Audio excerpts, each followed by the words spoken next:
from you. Like, I love that I love how LinkedIn works actually, because it's just one day you're doing stuff alone at your desk solo, and then one day Sally reaches out. She's like, "Hey, why don't we do something?" I'm like, "Yeah, I'm into that." And like then all of this came together. I'm thrilled for the opportunity to meet and actually have this conversation with everybody.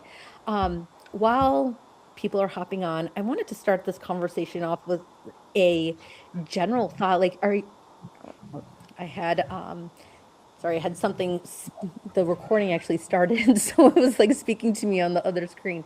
Um, what are you guys, and Sally, you might have some opinions on this, from 2025 to 2026, are there like wishes of things that you never want to see again, or things that you'd like to see coming up in 2026?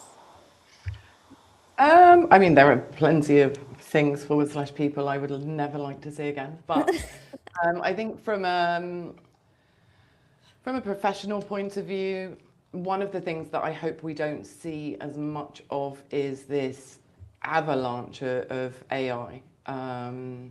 News, fear, slop.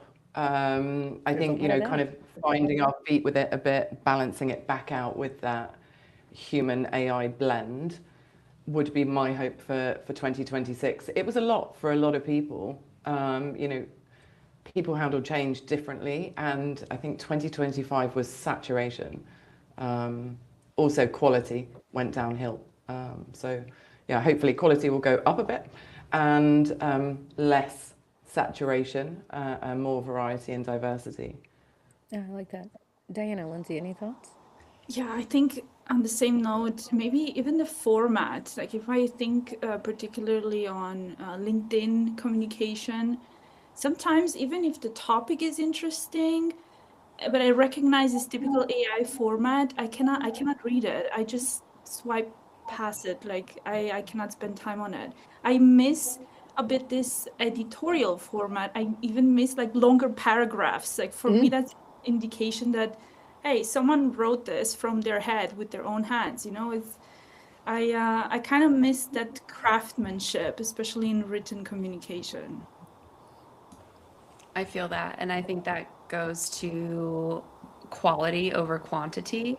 With AI making things so easy to churn out content, it's you can just get into this daily cycle or things like that versus really taking your time to think about the message that you're wanting to put out and how you're wanting to put that out. And I think as we're seeing with the massive growth of Substack and newsletter platforms, people going back to the long form and really taking the time to savor each word and that thought, whether it comes once a week or sporadically when something really inspiring pops up, versus feeling this you're on the hamster wheel of needing to churn something out because it takes you much shorter time now with all these AI tools. yeah.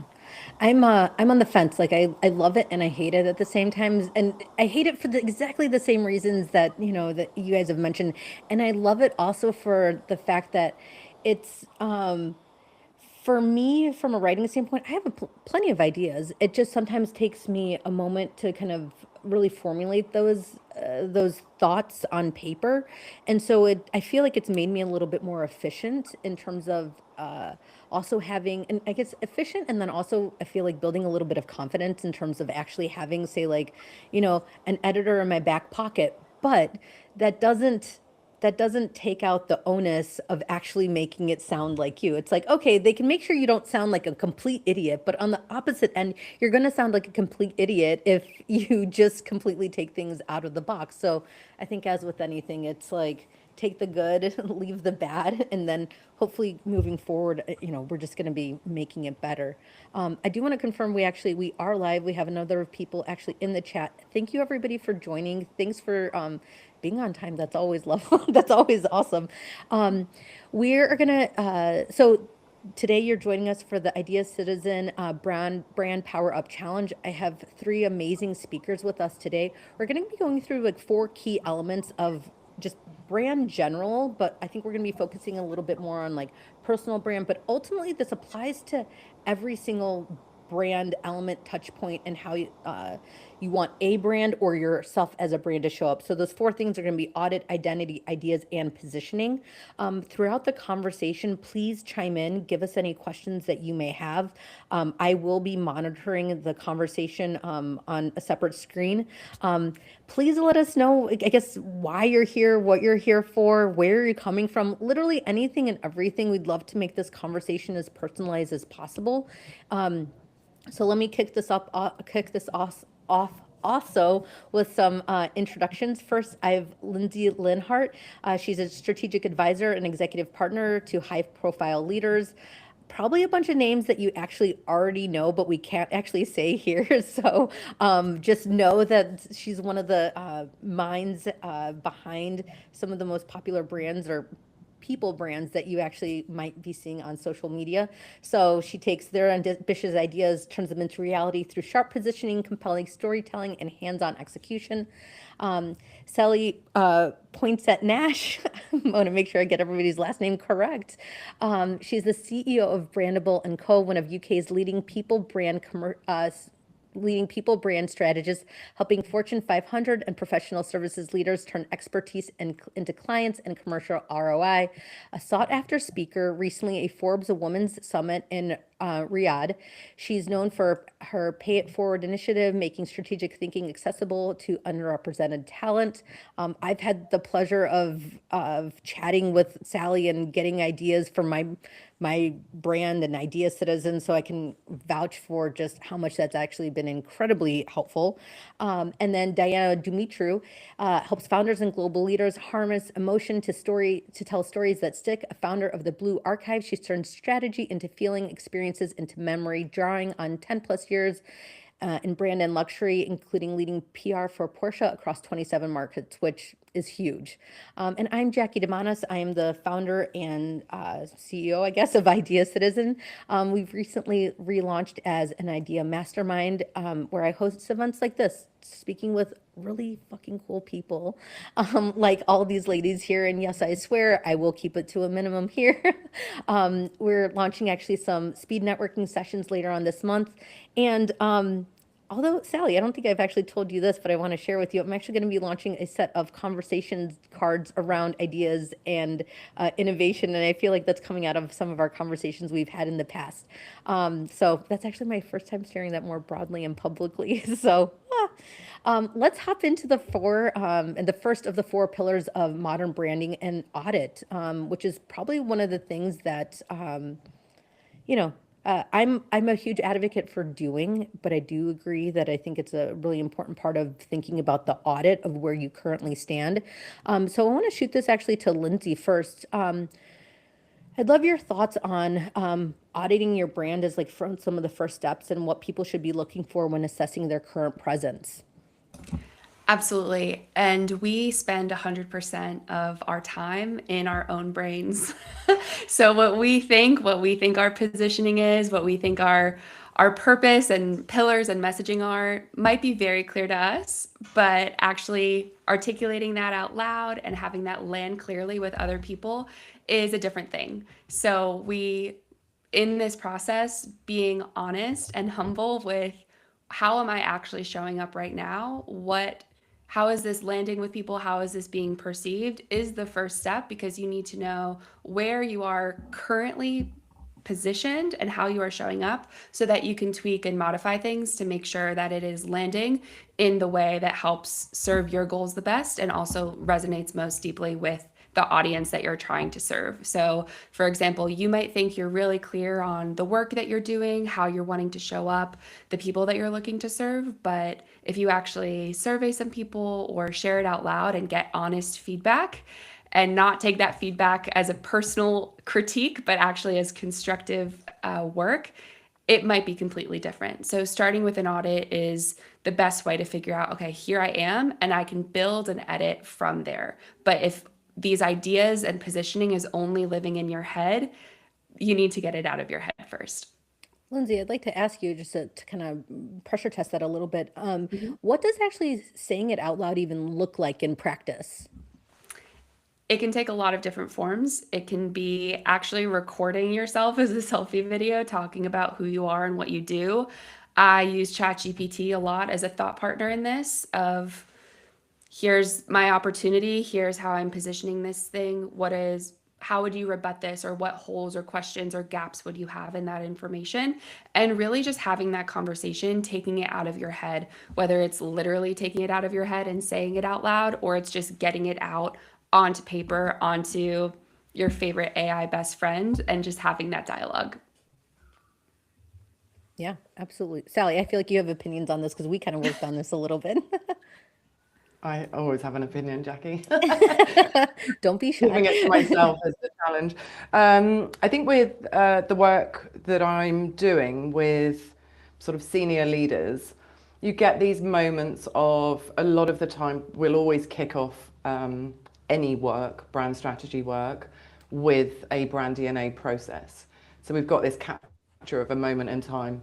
And part of that is, we'll take a look at current brand position, we'll take a look at future brand position, possibly going out to 2035 and beyond, in terms of what people want their futures to look like. But because people are at work, when we're doing the calls, it can even take a while to get to, what is your current brand position? Like, who are you? Tell me a bit about you. You get the work version as standard. The more you get to know somebody, the deeper you get into who are you as a person, what matters to you. But one of the most effective ways to do this, brand isn't about you at all. Even as a personal brand, it's not about you. It's about what you're bringing to the people around you, your audience, your network. The best way to figure out your current brand positioning, if it's what people are saying about you, is to ask the people. So sending out a survey to a really dynamic sort of cross-section of your network, friends and family, current colleagues, past colleagues, the broader the better. You're looking for sort of 15 plus responses from people. And the key to getting good answers is to give people anonymity. If people cannot be identified, they will give you a very honest response. I've actually got an example that we share in the masterclasses, which is an example survey, example question. So I'm going to pop that in the chat. But even just starting with this and getting other people to describe you in 3 words, to put forward their suggestions of what future careers you'd be most suited to, can really give you a different perspective on current brand positioning. It can also allow you to check in on what you're thinking. Is that what others are thinking?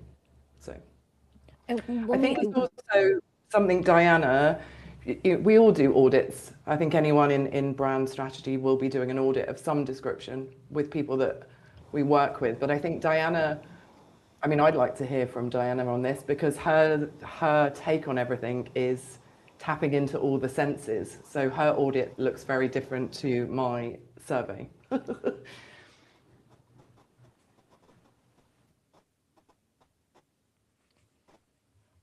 I think we might, perfect timing. Unfortunately, Yeah, I think right. we might Thanks have. a lot for your experience and from.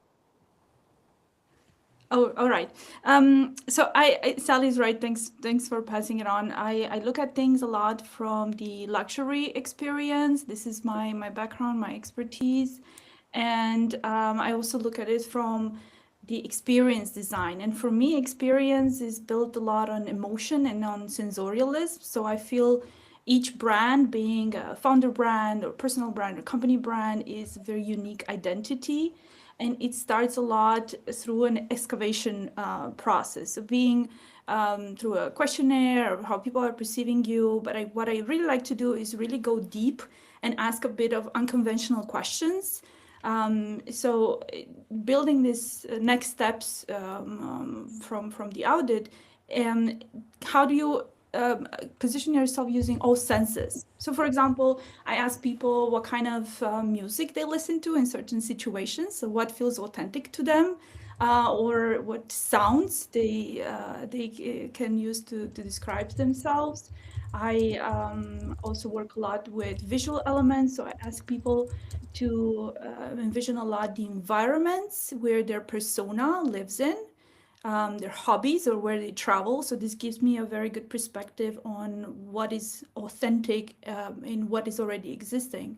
I feel like people consider a lot branding as an invention, like you have to invent a lot of things, but I think we forget the perspective of working with what's already there, like building on who you are already or what you stand for. Even company brands, they are expressions of their founders or their ideas that come from their founders. So I feel they're very relevant to the existing core identity. So yeah, so my way of doing audit is through a sensorial lens and how I would build the entire experience around that brand in a more unconventional way. I feel also people think a lot when it comes to brand in very professional or corporate terms, or they tend to describe things in a specific term of language. And I like that human touch. I like that authenticity. So I like to go in and ask everything from what's their preferred taste to what kind of restaurants they like to go to. And then it helps me paint this picture of who they are or who they should be. God, those are some refreshing prompts. I gotta tell you, it's I really like that, and I guess what I continue getting, and it actually kind of really leads well into identity. What makes your perspective unique, and ultimately is a lot of those things, and it's one of the things I've landed on from my work when I'm consulting for brands, and is really coming down to like, don't be boring.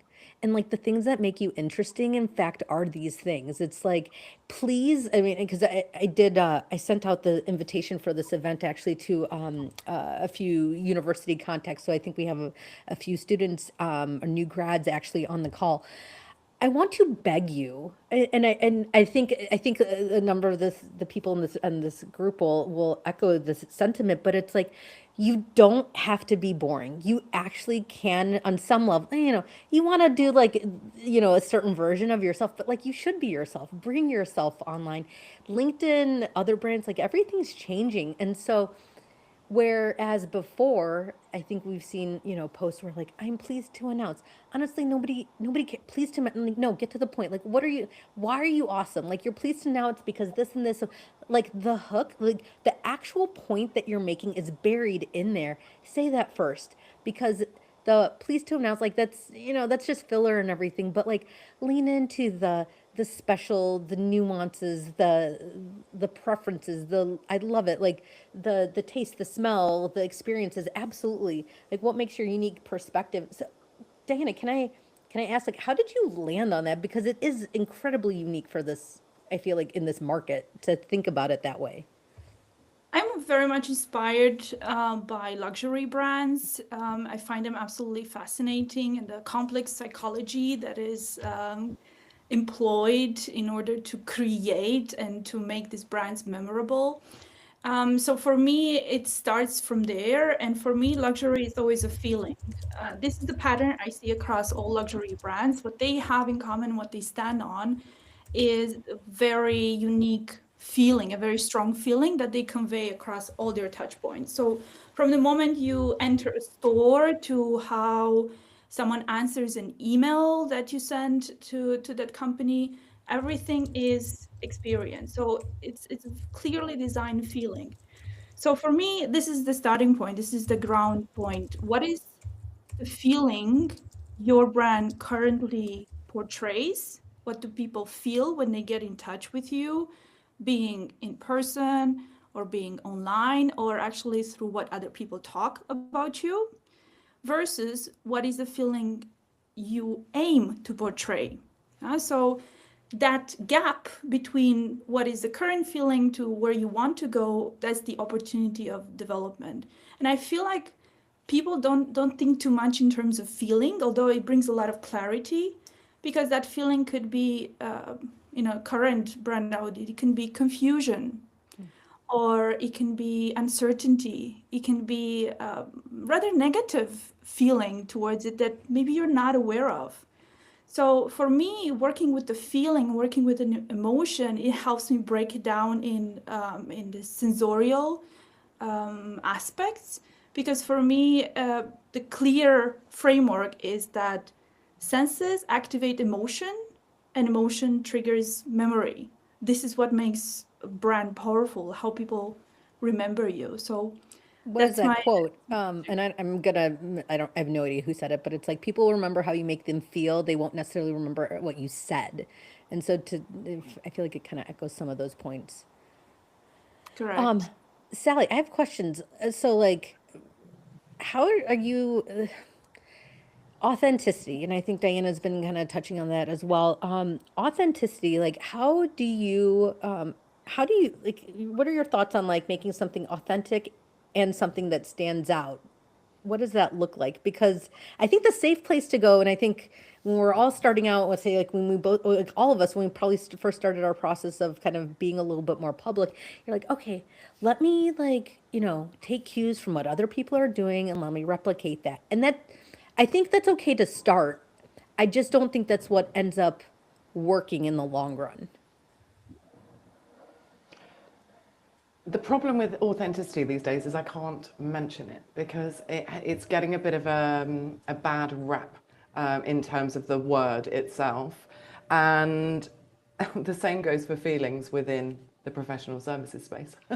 Neither of those two things are landing particularly well. But like Diana, I'm working with the same things. Brand is emotive, it's feeling. It's not the branding and the sort of design elements that you see. With individuals,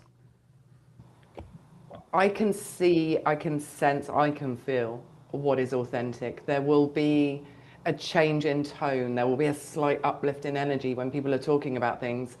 And I'm pulling the strands of that to kind of embed that deeper into brand activation.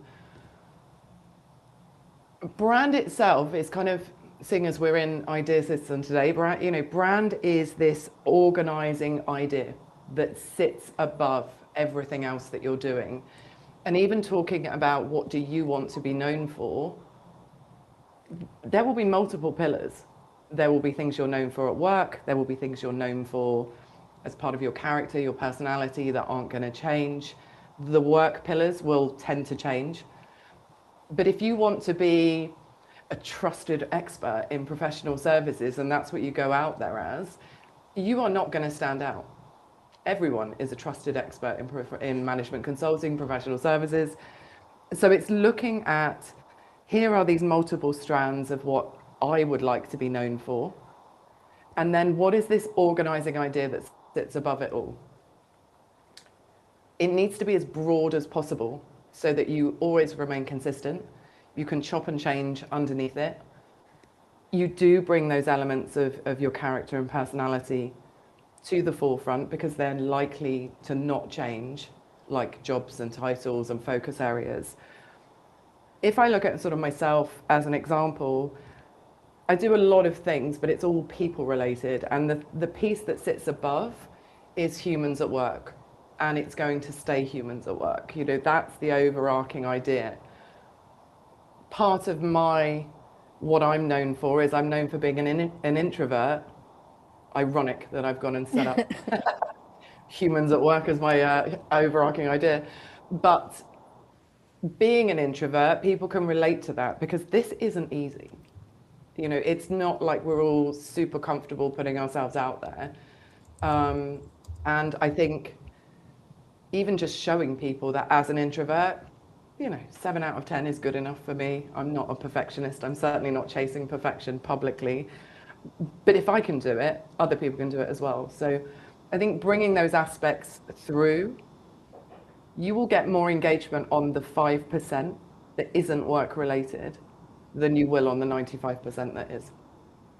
If I went sidebar for 1 second, because we had a question in the chat. 𝗷𝗵𝗹𝗶𝗴 asked, "Is this for founders, operators, and marketers?" And let me know what you guys think. But as I see it, like this message doesn't this message applies to everybody. It does, you can be a founder, you can be an operator, you can be a marketer. Ultimately, what we're discussing here today, you can apply to brands or people that you represent. If you're an operator, I think that there's something interesting. I might have to think that through a little bit, but I think that there's interesting on like how you even present yourself, even professionally. Like this branding, it doesn't even mean like you don't even have to write any words. It's how you show up at the office, on a call, or otherwise.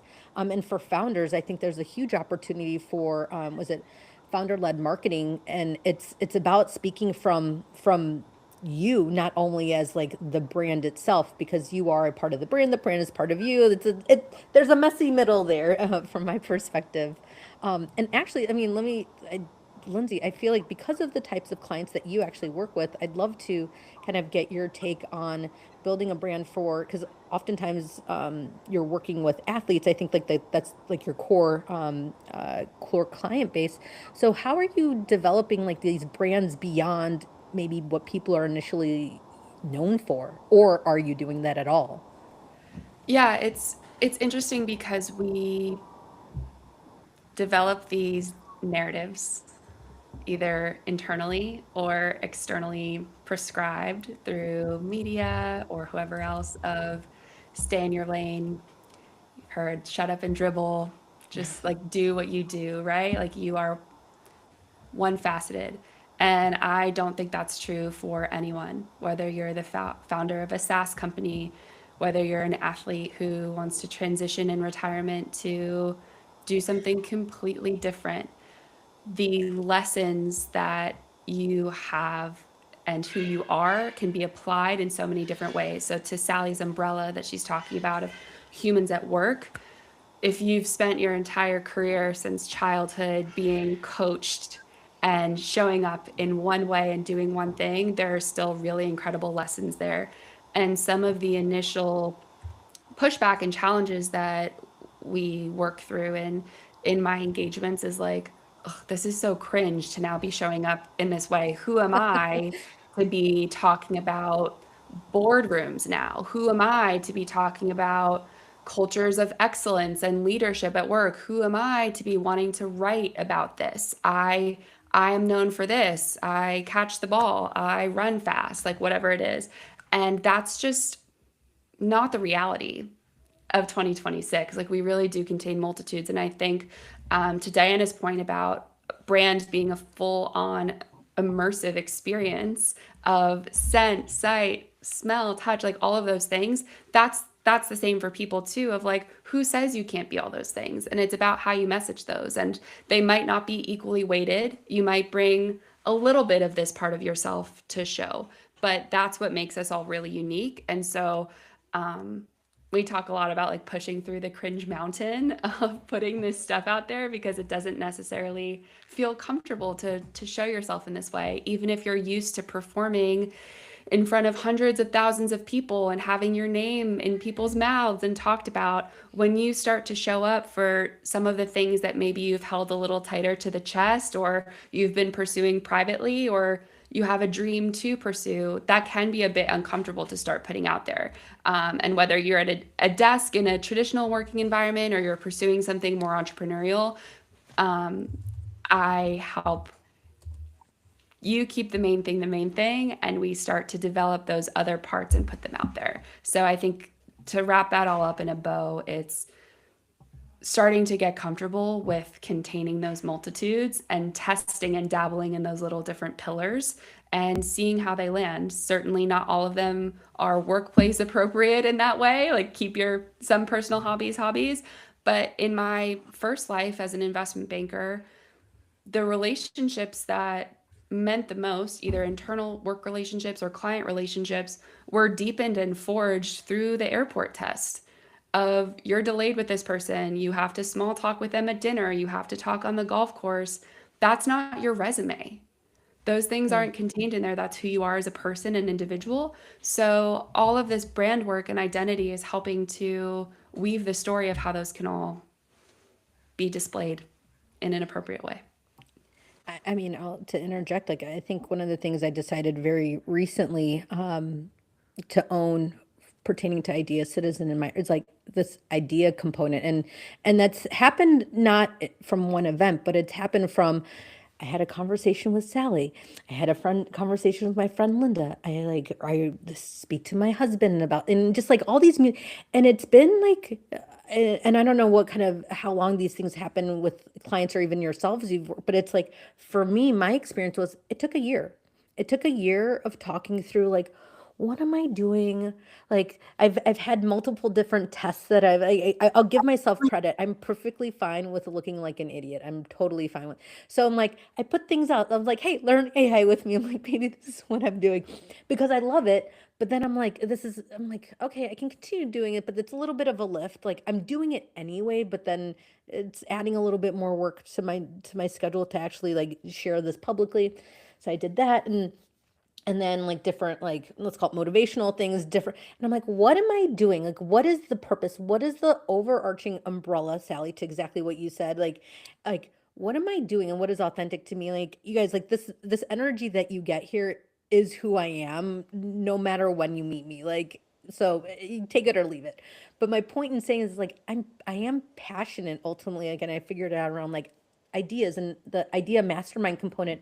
And once I finally landed on like the short, let's call it like my little elevator pitch of like what I'm doing, I was like, oh my God, this is so much easier now. Like I get it. Like I see the roadmap. I see what I'm doing, but it takes a lot of conversation, a lot of thinking. Like a lot of it's not happening publicly, but it's like assessing like who am I authentically? Like what things do I want to speak about and like own? And I mean, if you guys are willing, like, I mean, Diana, I feel like you're owning kind of like the sensory, the luxury part of it. I feel like that's very clear. Sally, you're owning like the human element. Lindsay, can I ask like what element, like what do you feel like you're owning exactly? Or how would you articulate it? Yeah, I think it's what I said just now of like we contain multitudes. And so no matter what chapter you're currently in your life, if there are other things that you're thinking about and wanting to pursue, we step in and help you do that and extend your brand in that way. And last night I was listening to a podcast, Maggie Seller's Ream, Hot, Smart, Rich. She was interviewing Stephen Bartlett, and they were talking about their creative journeys and how they've showed up. And I'm paraphrasing what he said, but he's like, to achieve what you want and to succeed, you have to pay the price of embarrassment. But you can choose if that embarrassment is putting things out there and falling flat on your face and testing and iterating, or it's the embarrassment of never knowing what might be possible if you try. So you can choose which way you want to be embarrassed. There is a choice in that, but this is so iterative. So for me, it's just challenging the status quos of these paper walls of like, why do you feel like you have to be limited in this way? Try new things out, try side hustle, put one piece of content out there, have one conversation, and just dabble and test these ideas and see where you really want to lean in. Is there, because, oh, please, Diana, go ahead. That's such a good point, and I so agree with what Lindsay said, and also what you said earlier, Jackie, that getting to that moment when you recognize authenticity, or everything kind of clicks together, and you know this is what I am about. It's such a journey. It doesn't happen overnight. It's not like you do the exercise, you do the reflection, or you do the audit. That's it. The work is done. Next day you wake up and you know exactly who you are, what you stand for, what your brand is about. That is such a big misconception. It has also been one of my learnings. I feel like it's like brewing a recipe. You know, you Yes. put all these ingredients in, and then you have to still stir it, maybe add some things, or you constantly need to work with that potion until it feels right. There is a moment when it feels right. And what Lindsay just said, you cannot just put all these ingredients together and expect something to come out of it. You have to try. You have to try. You have to be ready to to fail. Like if I use this analogy with cooking, so again, like using your senses, taste it. If it's too sour, just adjust it. It doesn't feel like you. That's okay. Work with it, but you can never get to that point, that result, if you don't play with it and you don't actually exercise it. So we're about halfway through. I do want to just mention, I put in the chat for anybody that's interested. One of the parts of this conversation today, we're having a conversation around the 4 different elements of brand. But ultimately, we're doing a challenge afterwards, like a 30-day challenge for anybody that's interested in participating. I put the link in the chat. It's a WhatsApp group. Pretty much you're going to get prompts based on this conversation. So I don't even know what the prompts are exactly. I'm going to take our transcript today and kind of develop it out of this conversation. It's not a comment pod, it's not an engagement pod, but it's literally like you're going to get like a daily prompt of something to write about, and then ultimately like choose to use that prompt or not. But the point is about getting something out there. We're kind of going to get a little bit more comfortable with getting uncomfortable and just putting ourselves out there. So please, please hop into that, and please check out the link for the link in the chat for that. And I'll also include it, if you're catching a recording of this, I'll include it in the show notes. Today is January 8th. I will leave the group open for a week, and then I'm going to close it off to any new participants, because we're already off to the races. So back to the conversation. Is there a question that anybody can, Sally, you have kind of the audit of who you are, and you can send that out to different people. When you've been, or any of you, when you've been thinking about concepts that you're going to own and amplify, like Diana, your analogy with cooking it was spot on. I guess, is there a question that potentially people can be asking themselves, aside from like, what do you want to be known for? Because I feel like that's a big question. Is there another question that people can be asking themselves in terms of like the concepts that they might want to own and amplify? I mean, from my perspective, it's going to that future version, trying on these unrealistic, huge, big ambitions. I'm not a fan of going from A to B to C to D. I don't think you get as far.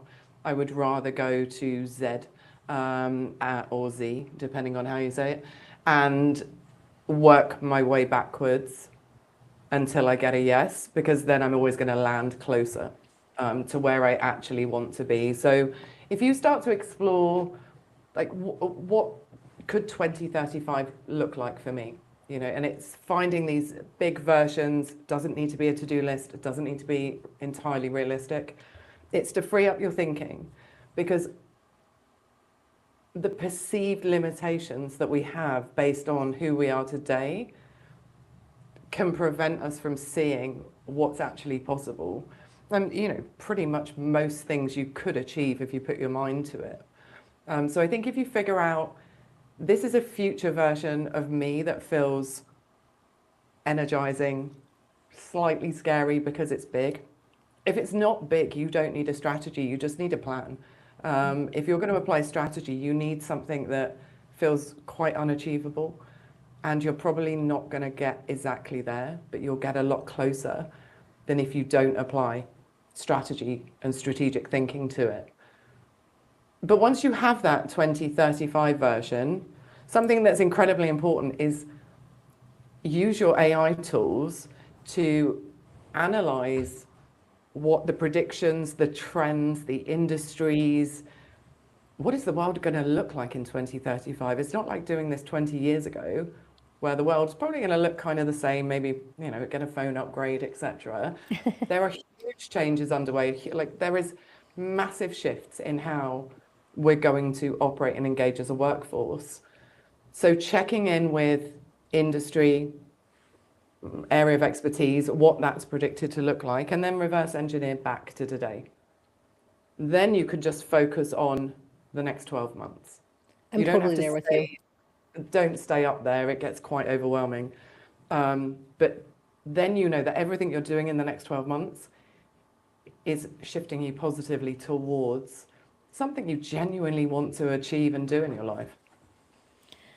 I didn't start this past year with kind of like the big audacious goals, but I did start last year after seeing somebody posted like whatever their 2025 goals were, and I was like, oh, I'll do that. And her prompt was like, oh, share it publicly. I was like, I'm not sharing it. I'm like, it's just gonna live in my Canva. It's gonna be there for me. And I forgot about it for a while until closer to the end of the year when people were like talking about, oh, did I reach the goals? And I was like, I forgot I did that document. I'm like, let me go reference it. And when I looked back on it, I was like, oh, oh, wow, I hit like 4 out of 5 of these goals. And I wasn't even continuously checking in with myself, but it was like, there was something maybe about like something about the act of like putting it on paper in terms of where I was going and what I wanted. And I think now I'm at a place where I can also think about like, all right, what does further down the line look like? Because it is hard to see some of those things until like you've even like when you're just starting. But I agree, like push yourself. I think that there's plenty of opportunities and I guess if I may to like add to like the concepts that we'll own and amplify, I think we have to be very honest with ourselves about who we are and who we aren't. And I think the more anybody is comfortable with who they are at the end of the day and kind of owning that and just lean into actually those things. So it's like those same things that you're sitting and having a conversation with at dinner or that you can't, stop rambling about, like those are the things that are your brand. And there are those things. There are things that you're passionate about. There are things that you go on Reddit and scroll about or comment about. Like those are things that you're passionate about. Like own it. And that's okay. And like there is a world for that. And then, so part of this also kind of plays into the positioning of consistency and being memorable. Being consistent is not always easy. And I mean, if I'm plugging a little bit of the challenge, that's part of the reason for the challenge. It's only a 30-day challenge, but it's like, let's kind of, make it a little bit more challenging or at least easier to do it like with a group to actually show up consistently. But like, Diana, I'd love your thoughts. What does strong positioning look like in 2026? And is that anything different from what like you've seen in the early 2020s? Like, are things changing at all? Like, what are your predictions for 2026 and strong positioning? The way I like to look at positioning and also the ideas you own is through a taste lens. Maybe this is a more relatable concept. So when I think about positioning and the ideas you're actually showing up to position with, I think like owning a sunglasses collection. So actually, it's the lens through which you see the world. So you pick up that sunglasses, you put it on, and all of a sudden the world from your perspective looks blue or pink or whatever the color you have. And then if you use that enough, you look at the world enough through that lens, and you actually invite people in to see it through your own lens, because that is a very unique, very personal perspective. So once you invite people to see it through your own lens, and you do that consistently, you start being recognized for it. So for me, positioning is not necessarily so much about consistency, but it's how often you plant those ideas. It's that unique point of view that it's only yours to recognize. It's really when you put on those sunglasses, do people recognize that it's you, and do people think about you when they see something similar? That is for me positioning. And for me, positioning is very relevant because that's memory, first of all, and it's memory design. It's not just the content you're posting or you talk about, but how do you show up consistently in meetings, in conferences, in speaking engagements, in trend predictions or anything? Are they constantly done through your unique, recognizable lens? Because this is how you build memory, and this is how you engineer this recognition. And again, luxury brands are a fantastic example for it, and that's why I'm very passionate about experience design, because positioning is the experience of your brand, this repeatability, that it fits into that specific feeling. I feel like a mistake people often do is they think of experience like events. That's wrong. Events are just moments in experience. Experience is basically what people take after they interacted with you and what they remember 2 days after they interacted with your brands, 2 months, 2 years. So that memory build-up, that's positioning. And we started this conversation talking about how AI is taking over everything and how AI flattens everything out. We definitely seen it so much this year in communication.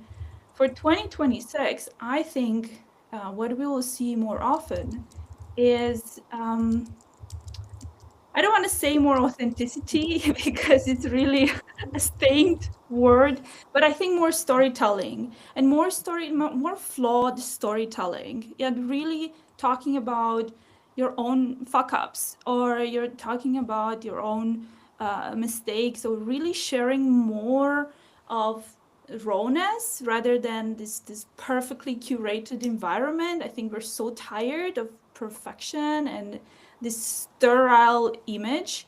I think this is where it's heading. And from my personal lens, what I think where positioning is going to be heading more in 2026 is probably more use of food in brand communication.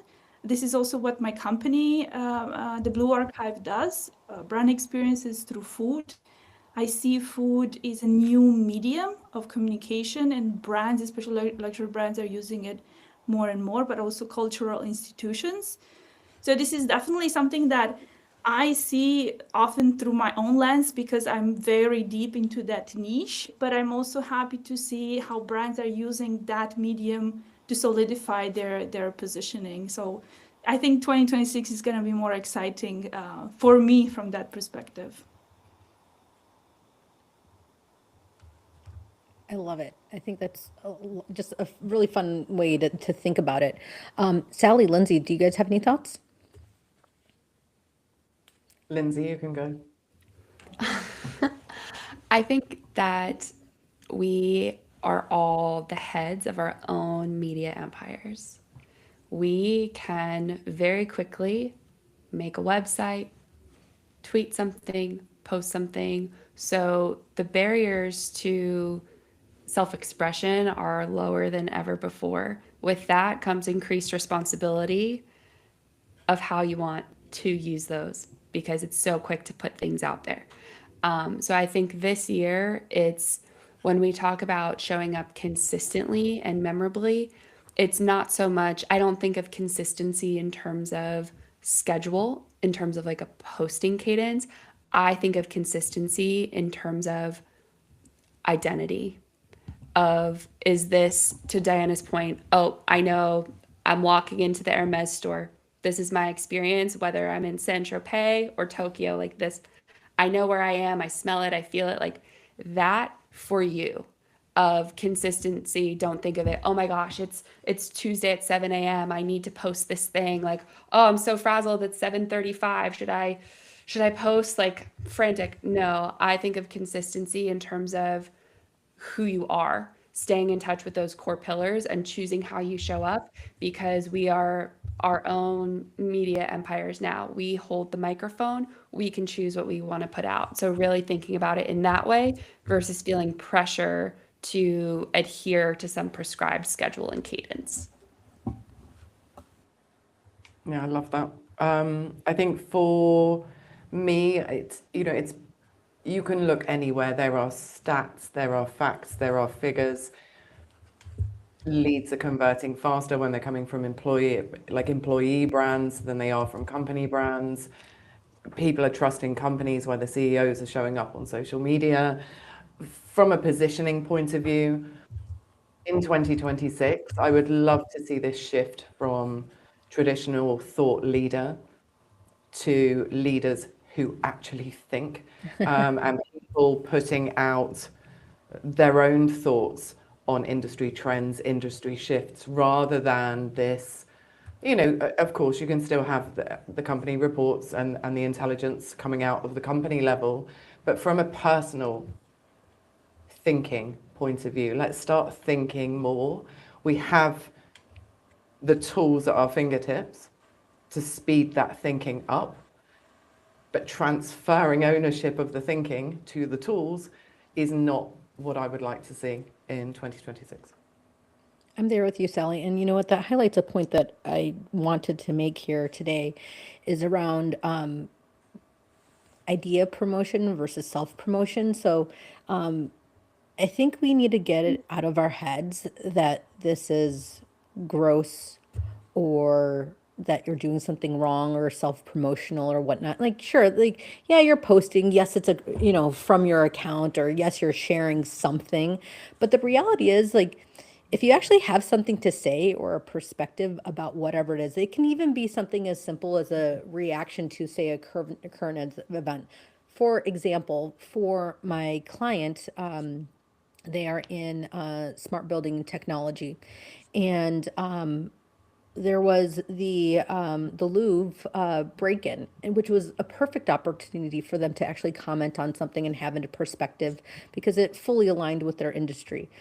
So we just made some content around responding to something that was already happening within the world from our perspective, from our lens as an expert in smart building technology, how that can actually would have helped in this scenario and some of the gaps in this scenario. So it doesn't have to always be about you, but you likely have an opinion about something. And so articulating that opinion with the help of writing and maybe leveraging AI for some thoughts and going into that feedback loop, I think it feels less gross if this is something brand new to somebody around promoting or just speaking publicly, that it doesn't have to be about you. It can be completely about your opinion on some other topic that you're likely already, having a conversation within your circles. So I definitely would love to encourage people to look into that. We have a few questions. Please. Can I just jump in on that point that you made? Because I hear it all the time with, why does anyone care what I have to say? It's a crowded marketplace. I mean, we're living on a planet with 8 billion plus people. Every marketplace at this point is a crowded one. But I think it's that combination of the path that you've walked in life, that lived experience, that character, the things that make you quintessentially you, and the lens that Diana referred to with her sunglasses collection analogy. Nobody sees things exactly the same way. And there is always room for another person to share a point of view, an opinion, or something that matters.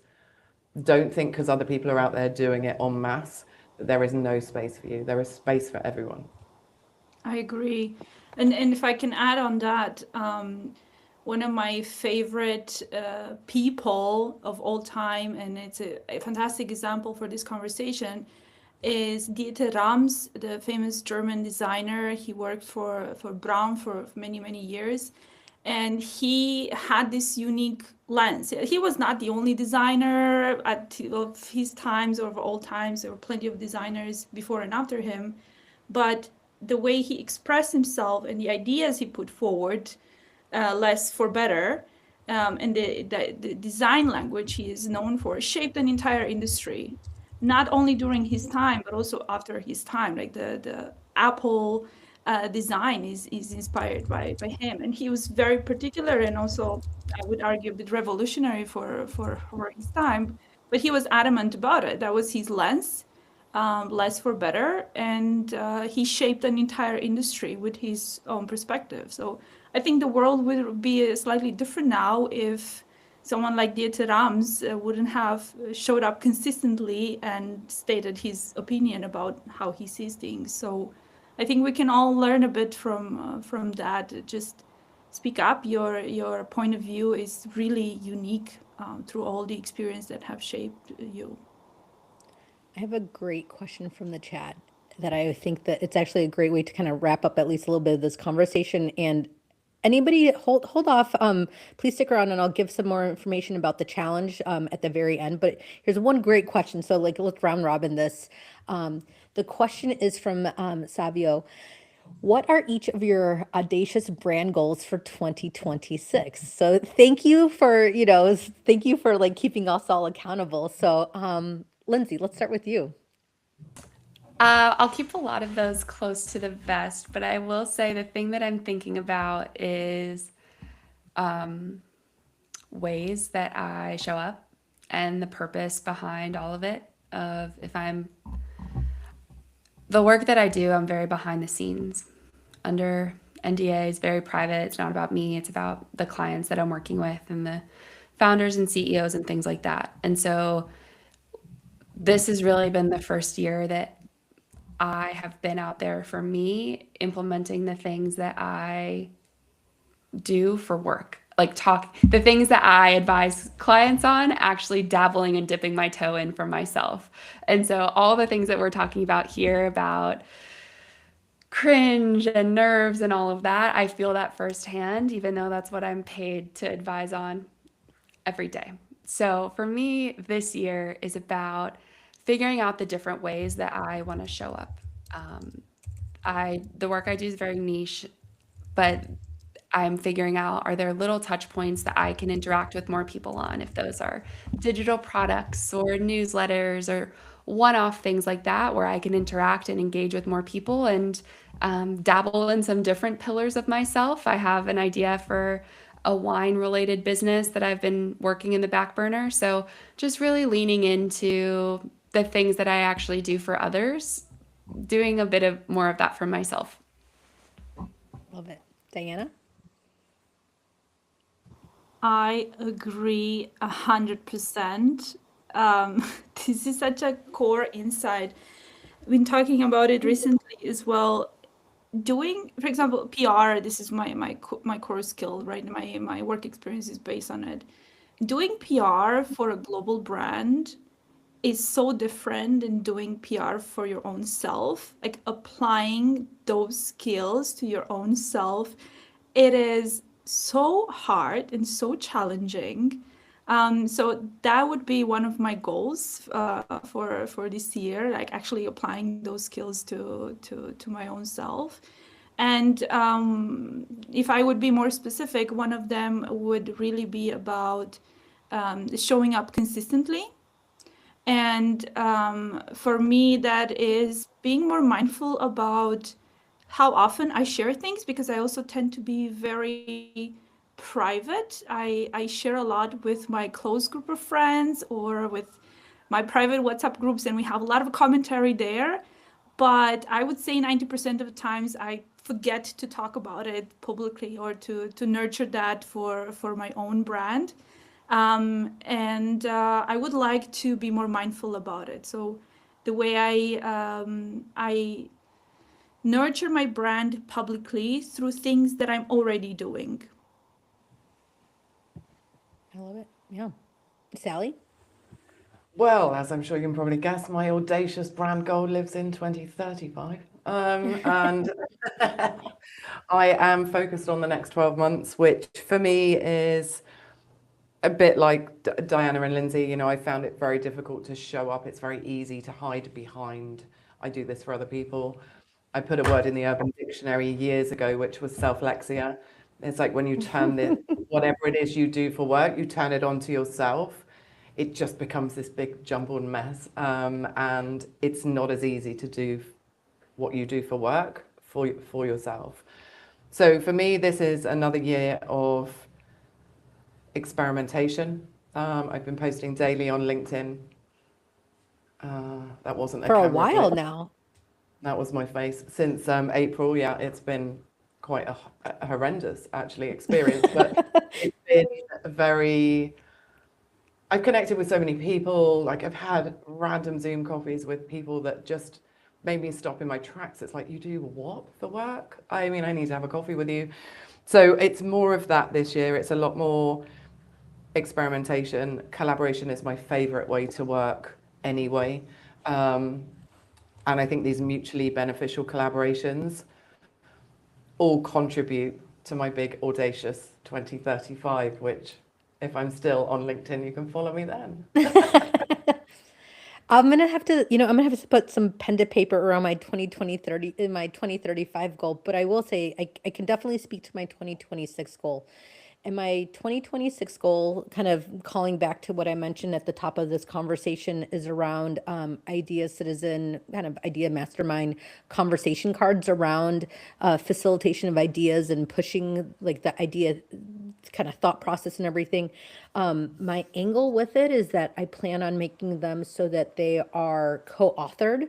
I actually am, might as well just do it, but I'd like to actually save a few of the co-authoring cards actually for anybody that participates in the challenge coming out of this conversation, where we can actually, so it'll be, whatever your thing is to contribute to, say, like the game and the conversation deck, and then your name would actually be under it. So I'm planning on launching those at the end of the year. I've been playing around with it. I have this self-delusion on some level that I can do anything, but also in this case, I actually really feel like I can, because I've done printing, I've done design. I see it. It's so clear. And so that is my plan for the end of the year, to actually have those out and available for purchase, honestly. And I'm kind of excited about it because I feel like once I unlocked like what Idea Citizen actually was, I was like, oh, this makes perfect sense. I'm like, this is what I'm doing. And it's going to be so fun and interesting. And I hope it's as interesting to other people as well in their worlds. So that's my goal. I think that's super cool, and I'm wondering if Diana can do a set of edible conversation cards for dinner at the conversation at the dinner table. Or a huge cake. Absolutely. You can print anything on cakes. Yeah, absolutely. But so, hey, everybody that's on the live and anybody that catches this within the next couple days, again, I'm putting the link to the WhatsApp group, which it's not going to be a comment pod. It's nothing like that. It's literally like a group where we're going to be, I'm going to send you a daily prompt of something to write about. And use it or don't use it. The point is just to get started. So like use it as some inspiration. Love to, potentially an opportunity for everybody to meet one another. Anybody that's in the chat, please go follow one another, connect like that. This is like the beauty of what LinkedIn offers, is this opportunity to actually bring people together. So please connect with the other people in the chat, or people, like go look at the people that RSVP'd. So, because one thing about everybody that's RSVP'd for this event is that if you're all interested in the same topic, so that there might be a conversation there that you guys can start something to build, whatnot. So I'd love to encourage it. And please follow all of my awesome speakers today. I've tagged them as well, and they're also linked in the description. So I'm sorry we weren't able to get to all the questions. We are at time right now. I'm going to wrap this up, but so Diana, Sally, Lindsay, please stay on. I'm going to say bye to our audience, and then I want you guys to stay on just so we can make sure to get everything uploaded properly. Thank you, everybody, for joining us today. If you have any follow-up questions, please add them to the chat. We'll make sure to go in to the chat and address those as well. It's been such a pleasure spending the morning with you. Thank you.